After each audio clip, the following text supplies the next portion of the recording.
What's up, guys? Matt Brown here for Lines.com, Playpicks.com. I'm going to talk to you about the Miami Dolphins 2021 season here before we get going. As always, go ahead, hit that subscribe button. Everything we do is absolutely free. And go ahead and hit that thumbs up and let us know in the comment section how you're going to be betting the Miami Dolphins team this year. As you see right here on your screen at the Lines, an absolutely free Miami Dolphins betting guide if you want to take a look at all this. Look, year number 2 for Brian Flores and company. New offensive coordinator in George Godsey is going to take over there. Listen, in the free agency market, they went out, got Will Fuller. Now he is going to have to miss the first game of the year as he continues that suspension that he was serving at the end of last year, but they get Will Fuller for the majority of the season. Defensive tackle Adam Butler. They got a corner in Justin Coleman. They brought in a backup for Tua in Jacoby Brissett because it looks like, this team is ready to kind of take that next step here. And if Tua were to get hurt, they want to be sure that they have someone that they could step in. And Jacoby Brissett is certainly a guy with a ton of experience here. In the draft, this was something I think that they needed to do, right? They go out, spend a first-round draft pick on Jalen Waddle. This is a guy that played at Alabama with Tua, another guy that can get a bunch of separation. Listen, one of the things that happened with Tua last year, and I'm not making excuses for Tua, but he had the least amount of separation with his wide receiver 1 and his tight end 1 of any quarterback in the league. So he was throwing into tighter windows and he was throwing into guys that were not open more than just about any quarterback in the NFL. And so you get Jalen Waddle, a guy that can certainly come in and create some space. In the first round as well, they took a defensive end / linebacker and Jalen Phillips as well. He's going to be relied on heavily to try to get some pressure on that defensive line for going up against the quarterbacks in that division. They took Javon Holland, a safety, in the second round. They took Liam Eichenberg, an offensive tackle, in the second round to protect Tua. Then they took a tight end and Hunter Long in the third round. So listen, they built this team. They drafted well. They went out in free agency, got some talent there as well. If you take a look what that translates to as far as us heading into 2021, you can see right here, for them to win the Super Bowl, Miami Dolphins 35-1 over at DraftKings. This was a team that was 18th in offense DVOA last year, 11th in defense, kind of a sneaky good defense for this Miami Dolphins team. If you take a look over here to win the AFC, we're going to find the Dolphins at 16-1. ESPN has them ranked as the 22nd overall roster heading into 2021. So still in that bottom half as far as talent goes. They're building there. They still just have a little bit to go. One of the things that is working in their favor, though, if we head to the division winner, for if you want to bet them perhaps to upset the Bills here, 3-1 for them to win the AFC East. You see the Bills at -150, Dolphins at +310, Patriots 350, and then the Jets down at 25-1. Warren Sharp over Sharp Football has this team as the 10th easiest schedule in 2021. So that is working in their favor. That is based off of, forecasted wins by opponents for them. And they have the 10th easiest schedule as we head into the year. You see right here, Miami Dolphins win total sitting at 9.5. The under is juiced to -125. The over is 9.5. Remember, we're playing 17 games this year. So they would need to go 10-7 to hit the over. Warren has them forecasted at 9 wins. PFF has them forecasted at 8 wins.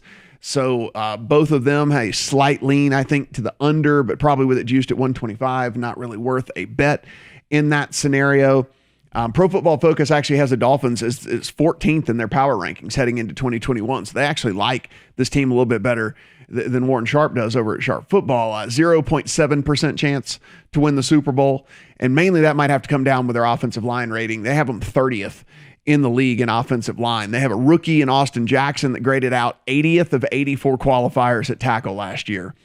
So Solomon Kinley, another rookie left guard they had, was 74th at the guard position. So they're going to be bringing in another rookie to start on the line, and Eichenberg that we just said they just drafted. And then, so you're going to have 3 second-year linemen. You're going to have a rookie. It's going to be a work in progress there for that offensive line for this team. And then the defensive line as well, graded way down at 28th heading in to the season right here. If you take a look at these odds for the Dolphins to make the playoffs, no, -140, yes, +110. So if you were going to bet them to make the playoffs, listen, you're getting 310 on the division, but if you really believe that the Bills are the best team in that division, not only the best team in that division, but probably one of the best teams in the AFC in general, You can at least bet them to make the playoffs at plus 110 to get one of the wild cards. So you don't have to bet that to win the AFC East. Again, if you're pretty bullish on the Bills, I am. Defensive line, like I said, graded out at 28th heading into the season here.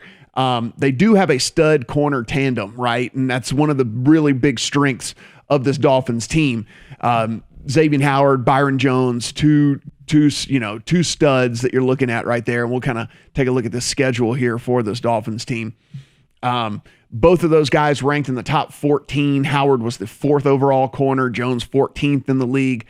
They got a defensive coordinator in Josh Bauer that's on the rise. He's a guy that's really, really good. A lot of people, the problem with the defensive line, the problem with those corners is the defensive line just doesn't get a ton of pressure, right? Like they had to blitz on 41% of snaps to try to get any sort of pressure. So that leaves those corners on an island a lot of times. And so that's one of the things that they're going to have to work on here is trying to get more pressure. Of course, that's why they drafted Jalen Phillips to see if he can help out with that as well. If you take a look, guys, I mean, look, this team, yeah, you get the Bills in week 2. But look, let's say the Patriots aren't as good as people think. Then you get the Raiders, the Colts. I'm not sold on the Colts with Carson Wentz as quarterback. Are you? So, not out of the realm of possibility to start the season 3-1.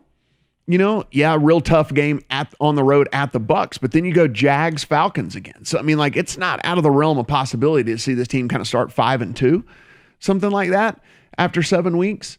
I think you'd be pretty happy at 4-3 even. And look, yeah, you come back and you get the Bills, but then look, Texans, soft spot again, tough one there, but then another soft spot with the Jets, Panthers, Giants. I mean, look at that. And then come back with the Jets. I mean, this is a schedule that if things go right and they don't have to deal with the injury bug as much, if they get some real production out of these rookies that they drafted, and they also get some production out of the guys they brought in, again, bringing in Will Fuller. So now Tua has no excuses, right? I mean, last year, not really getting a ton of guys to throw to. Now his number 1 is now his number 3, right? So Devontae Parker is now the number 3 receiver on this team. And so you're looking at Jalen Waddle, Will Fuller as your 1 and 2. And so the guy that was number 1 is now your number 3. So there's a lot to like, I think, on the up and up here for this Miami team, maybe just a little too soon this year. As far as everything goes, again, I'm not betting the win. I'm not betting this team to win the AFC East. I'm pretty bullish on the Bills and what they're going to do. And so if I think that, then I'm certainly not going to bet them to win the conference, and I'm not going to bet them to win the Super Bowl either. If you come over here and you do take a look at, this win total, if you find a flat 9 out there, I wouldn't hate on betting the over on that flat 9, give you a little bit of push equity as well. I don't really like it at 9.5. I think it would be a pass for me, but I think there's a decent chance this team could be a wild card team. This team 10-7, something like that, could have them definitely flirting with a wild card. And, maybe things go wrong for the Bills, and who knows, you could look up and see this team, 11-6 or something like that. So for me, if there was a bet to be made on this Miami Dolphins team, it would certainly be the yes on making the playoffs. That's really the only thing I see any sort of value on if I was going that way. Guys, full betting breakdown over here, over on the lines. Just come up to the top, click NFL right there. It will take you to this page right here where you can click on any team that you want to and find the betting guide. It is absolutely free, invaluable stuff, so be sure and go in and take a look at all that. Again, go ahead and hit that subscribe button while you're here. Give us a thumbs up, and then let us know in the comment section, what do you like? Do you like them to make the playoffs? Do you like them to win the division? Do you think that the win total, they're going to go over or under, or are you willing to put down for 35-1 on them to win the Super Bowl, 16-1 for them to win the AFC? Let me know what you think about all of that, and good luck on all your bets.